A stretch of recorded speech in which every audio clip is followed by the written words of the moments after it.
Hello, my name is Florence Achala. Welcome to Youth Stream Dialogue. Today we'll be talking to the Finance Secretaries of JKUAT KU and the former Finance Secretary of Kiriri Women's University. Welcome.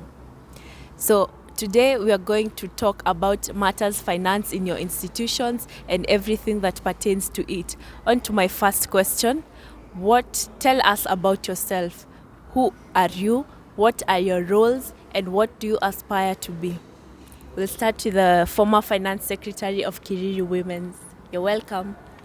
Thank you for having me. Yes, I'm Perez Samba from Kiriri Women's University of Science and Technology. It's an only female institution. I'm the former student secretary. Basically, I'm just a female student wanting to do the most out of everything that I have learned and I have achieved so far. Yes, that's who I am. The Finance Secretary of Kenyatta University. Well, my name is Aaron Musira. I'm the Finance Secretary of Kenyatta University. My roles, maybe to answer Florence, as the Finance Secretary is to oversee or to be the chairperson of the Finance and Investment Committee in Kenyatta University. So the committee is entitled to taking care of all the projects and all the assets of KUSA. KUSA, that is Kenyatta University Students Association. Yeah, and I see myself being even the finance minister of this country in the near future. So what I want to pledge with you is that I continue praying for me so that I can fulfill my dream. Thank you.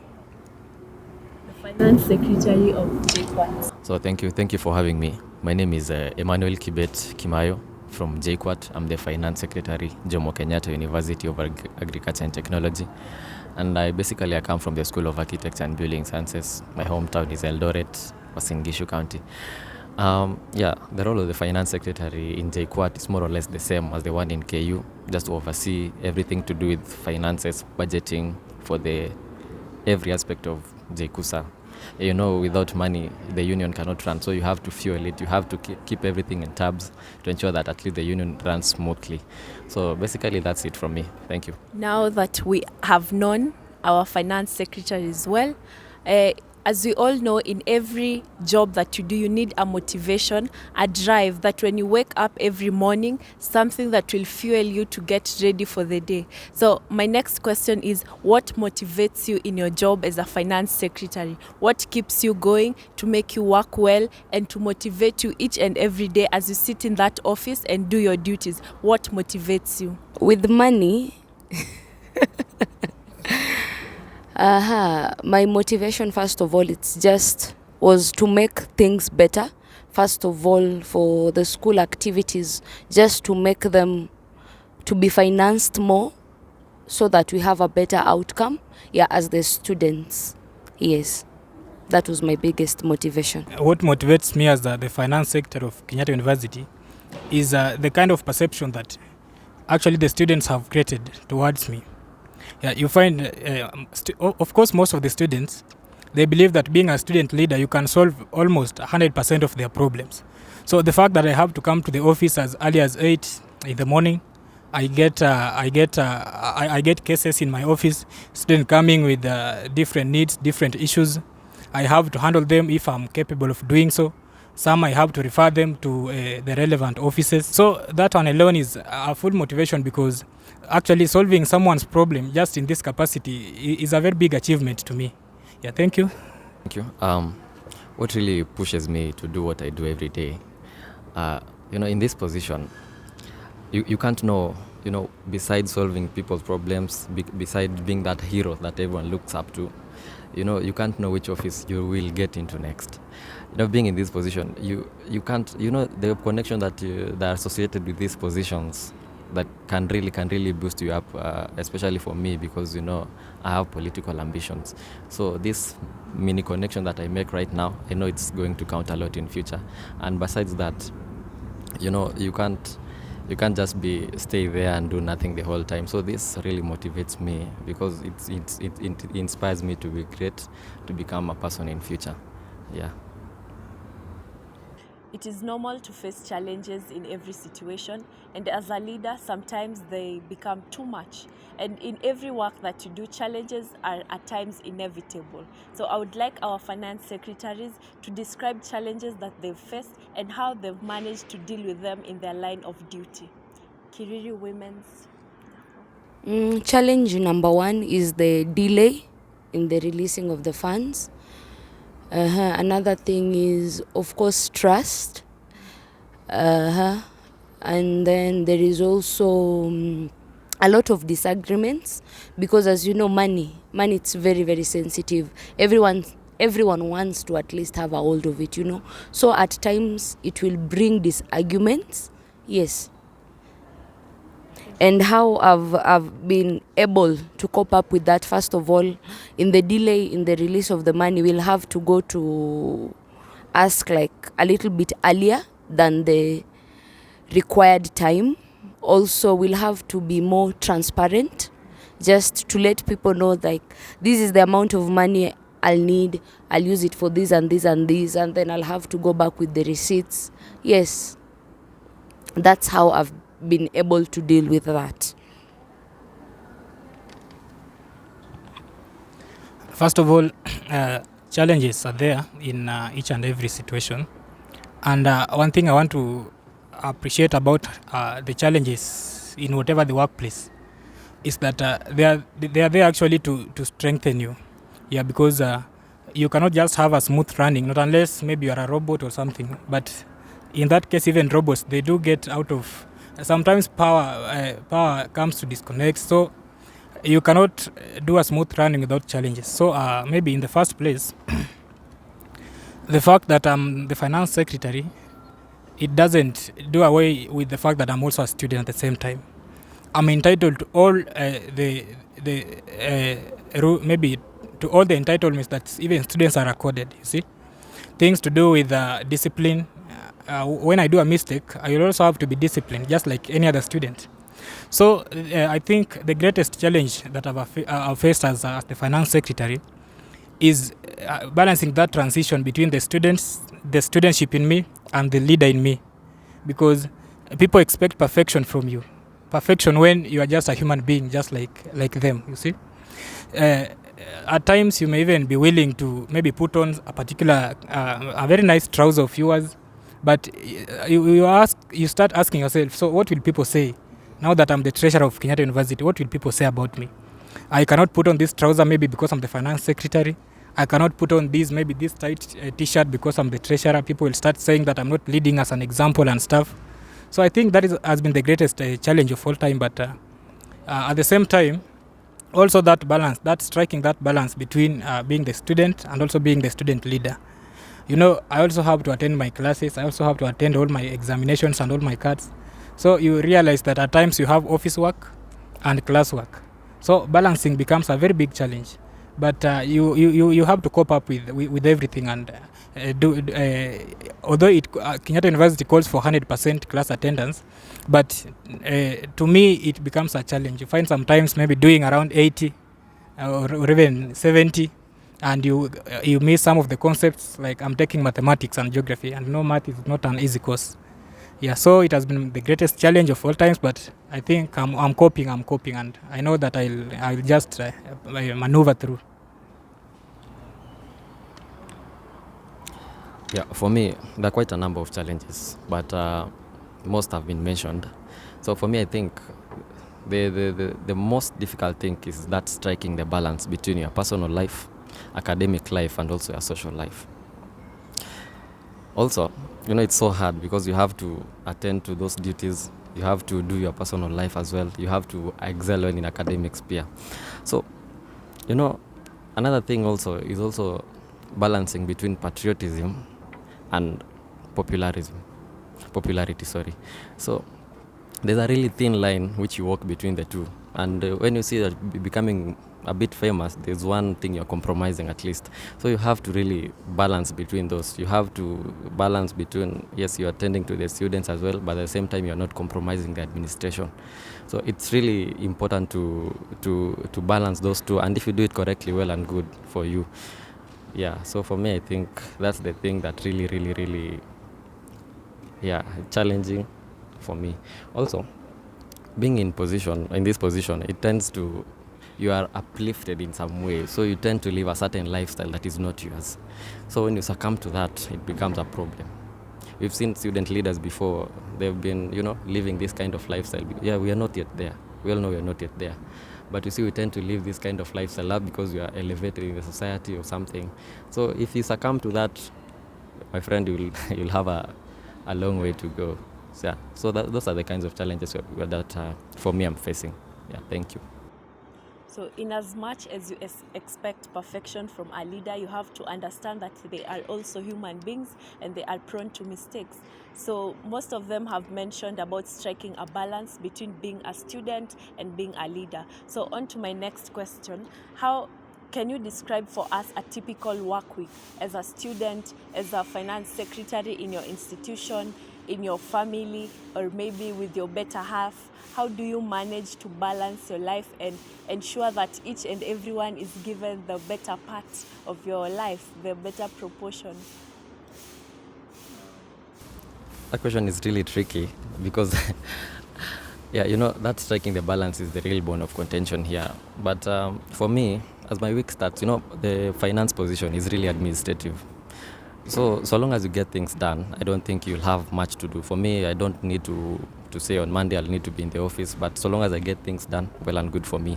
So that balance, for me, I scheduled a meeting with the relevant authorities so that I know on Tuesdays is when I only meet with these people and discharge the roles of the administration, my administration position with them. So it becomes easy for me. At least I get some time to study. I get some time to interact as well. So, for instance, on Tuesdays and Thursdays, those are the days that are very busy for me. Yeah, but these other days, I don't find it hard to maneuver around my personal life, my friends, my family as well. And also to have some time for me to recreate and stuff. Yeah. I believe that proper planning prevents unnecessary things or unnecessary events. So one thing I've mastered is the art of planning. No wonder I always walk around with my diary. No wonder I have a very big calendar in my office. So what I will always do is because I'm now the custodian of the KUSA budget, and I know that most of the things that people expect from me is to see the events running across the school, the congresses doing their events, the executive members doing their events. So what I normally do, in most cases, the scenarios where maybe I have to sign for some requisitions, I'll have to plan myself. I know, even as we speak, I know what requisitions I'll be signing next week on Friday. I know what requisitions I'll be signing maybe on Thursday next week. So I always plan myself. I know that maybe if it is on a Monday next week, this is what I'm supposed to be going to do in the office. So I don't have to go to the office and just sit around waiting for anything that may come up, you see. Yeah, I have to ensure that this is maybe my next week's program, so that before I even begin it, I'm already set and good to go. So I think planning is all that matters. It has really helped me to even fail to waste a lot of time in the office doing unnecessary things. So long as I have the objective things that I'm supposed to be doing, that is the end of it. It has actually made me to get a lot of time. It is very rare to find me in the office past 4. Past 5:15, which is normally the time when maybe staff at Kenyatta University ought to be leaving their offices. So planning is the word. Yeah, thank you.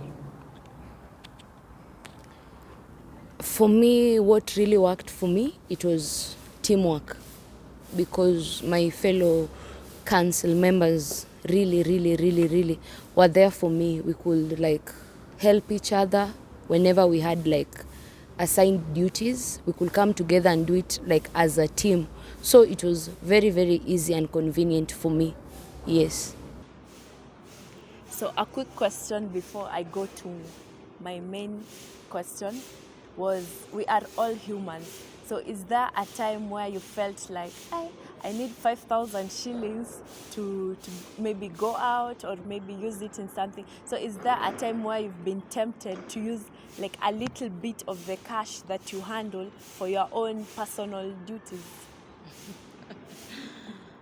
Of course, yes, but because as I said, we used to work as a team, so like everyone could monitor, you see.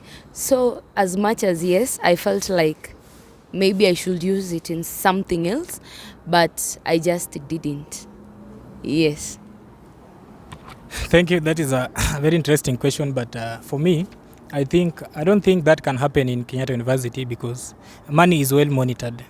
Yeah, I don't hold any cash money actually, especially when it has to, because when we do the requisitions for this money, it is normally we do it to serve some different purposes. If maybe some Congress persons have to be traveling somewhere and you are requisition for maybe some 50,000 for them, there is no way you can spend this money, and yet they are also aware that they are waiting for 50k, and this money is not coming to me directly, it is coming to the accountant of KUSA. So it is the KUSA accountant who handles all the money. Mine is just the paperwork and also, not unless it is my salary or maybe my allowance, that is when I can handle maybe my own money, but using money for other purposes, I don't think. Yeah, just as Honorable Aaron has said, being in this position does not really guarantee that you'll be handling cash. The same happens to JKUAT. There's actually, in finances, there are a lot of bureaucracy. So you can't really just go and take money. Yeah, we don't handle cash. We only requisition, we only process and follow up on the same. So for me, that's kind of tricky. I haven't even touched a cent from our office, from our budget that belongs to the union, because you really don't have the money.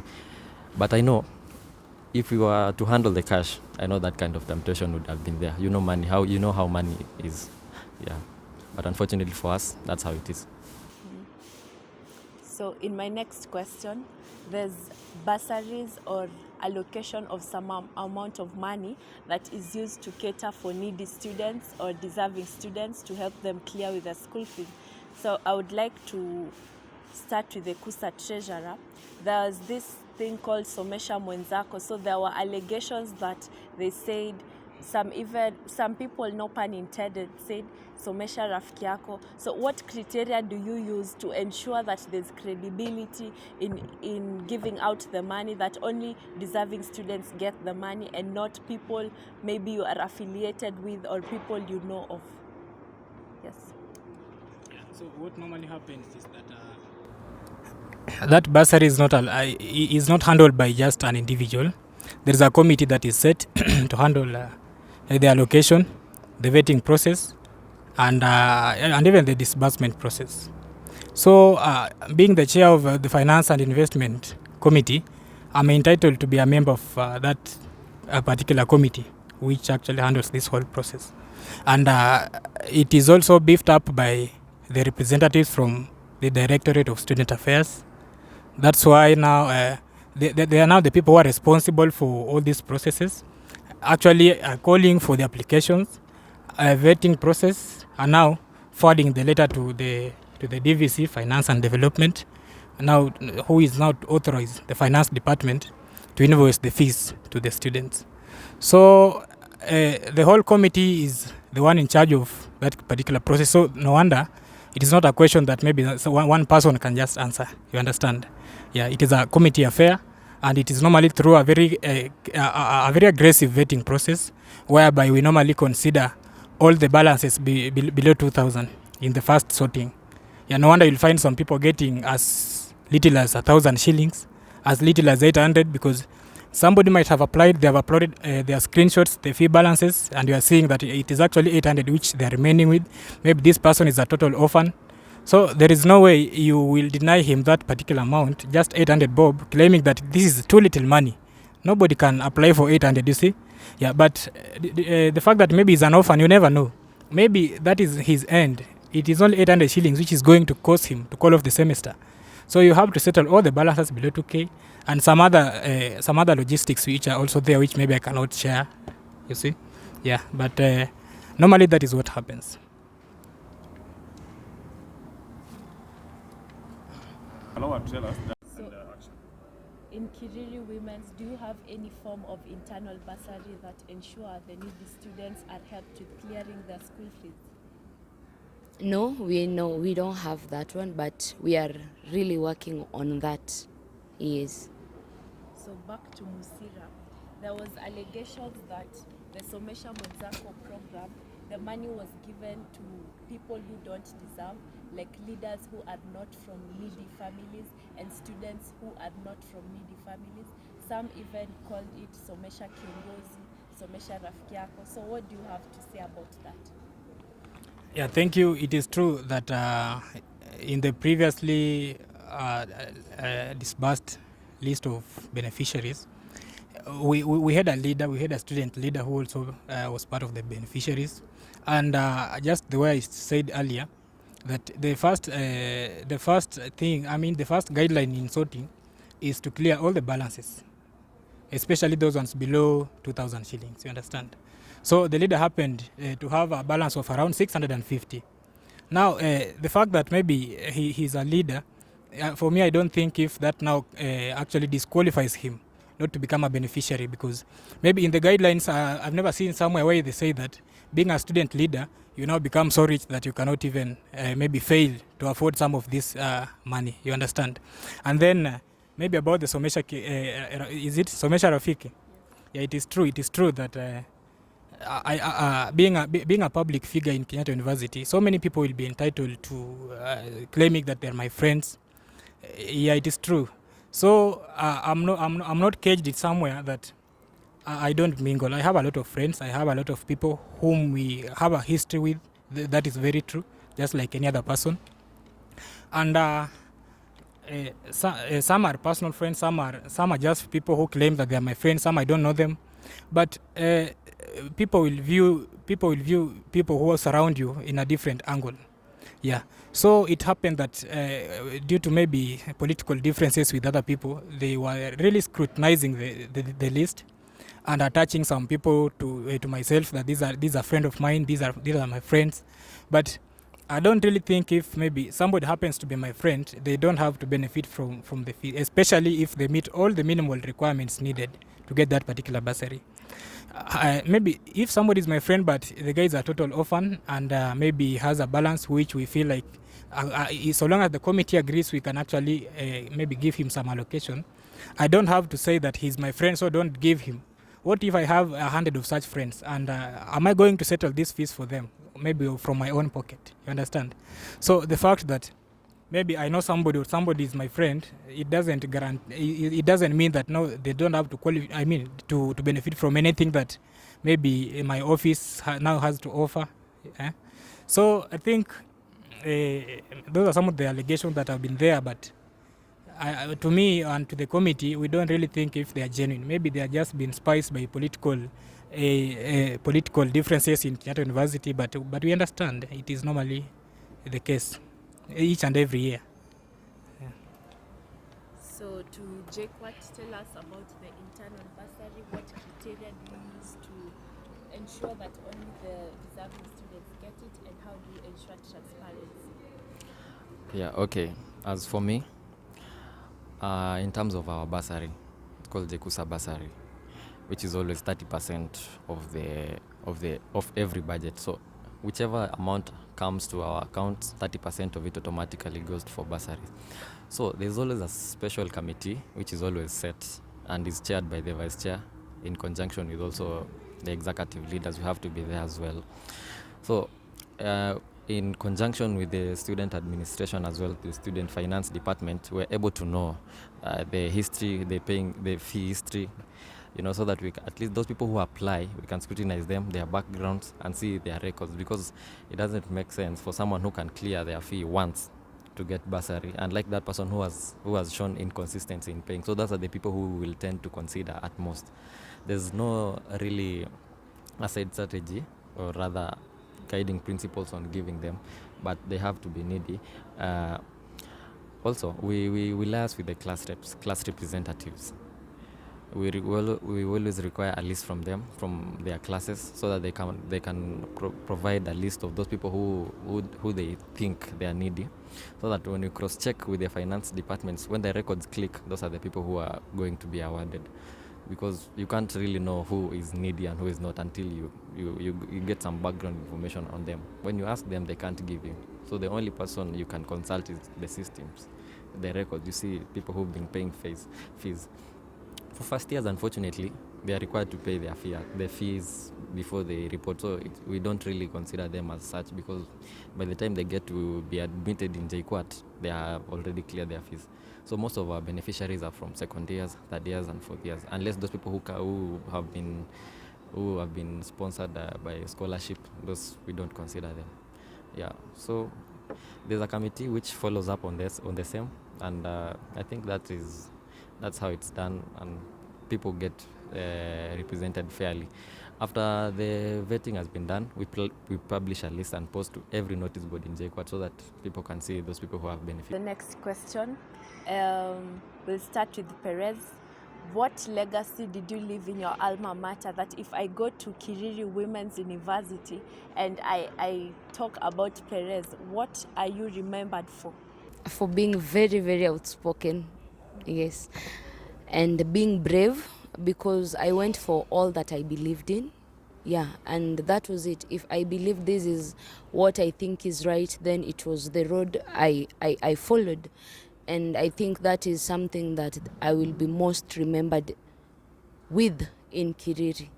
Yes. And to Aaron Musira, what would you like to be remembered for after your tenure as a financial secretary? As the finance secretary, I became of the title due to as a result of elections. And elections come with campaign, as you know, and from there, that's now when it is normally a politics stage, and then leadership now comes in. Yeah, because after politics, you now have to prove your leadership skills. So one thing I always tell myself is that maybe in Kenyatta University and to the entire student leadership, even in the country, I'm being known as a soft politician. Yeah, you know, students have had this idea of being so loud and stuff. You know, I'm too soft to an extent that I can't even shout that slogan of comrades power. Yeah, that is how serious it is. So people used to believe that maybe for you to have the comrades' interests at heart, you have to be this guy who is so violent, who is so loud that it is all about comrades power. What you understand? Yeah, but during my entire campaign period until the day I won the election, I really don't remember chanting that slogan. I was full of engagements, diplomatic meetups. I never did crowds, you know. So in both in KU and even in my previous leadership positions, and even those ones to come, I always wish to be remembered for somebody who introduced soft politics, somebody who doesn't subscribe to okay, it is not actually noise, but noise maybe as I may take it. Yeah. So for me, you know, there are very many strategies that people tend to use to get things done. So some will be violent, some will, you know, play soft politics, like my friend. Yeah, unfortunately, I think we have so much in common with him. Yeah, for me, you know, I don't shout, but you know, lobbying is a skill. To get things done, you have to lobby. You don't necessarily have to fight. There are those people who will fight and get things done. But for me, the thing is lobby, sit down and talk sense. So when we campaigned, yeah, our election coincide with theirs. So when we campaigned, we used to come here and cross-check and do our thing, borrow some strategies as well. So when we promised the comrades the things we promised them. Now for me, I promised them a leadership that will set trends for future leaders. That kind of leadership that, anyway, that student from wherever he is, he feels the impact of a working union. So I'm working towards that. I'm still under the tenure, and I'm diligently working with that, closely with other executive leaders of mine, because I can't do it alone. You know, a legacy, you can't do it alone. You have to move in one pace, pole until you get it done. There are also some projects that we're initiating as the JKUSA Union to leave behind so that it can be able to boost especially the bursaries for those people and feeding programs for those people who are not, they are not well off in our university. One is called the Give, Share and Care Foundation that we've set up so that the income generating from that can be able to boost the feeding programs and also the bursaries. So I think that's one of the things. It's never been there before. We came up with that idea and we are pushing for it, and hopefully by the end of maybe this month, next month, it will be complete, and then we already want to feel the impact of our working union. So that's all. Thank you. So to my next question, the second last one, I think being an electioneering period as we approach the elections and politics and everything is heating up, we should do justice to this interview by asking what is your take on politics and what is your take on youth participation in politics. Do you believe in leadership beyond political ideologies? And tell us about what do you think. I've been very keen on politics this year, being the electioneering period and being the ones in power. Many times we find our phones ringing, aspirants all over looking for us, but it's all politics, and in as much as it hasn't been a clear divide of politics as of now until nominations come, I want to advise the youths and especially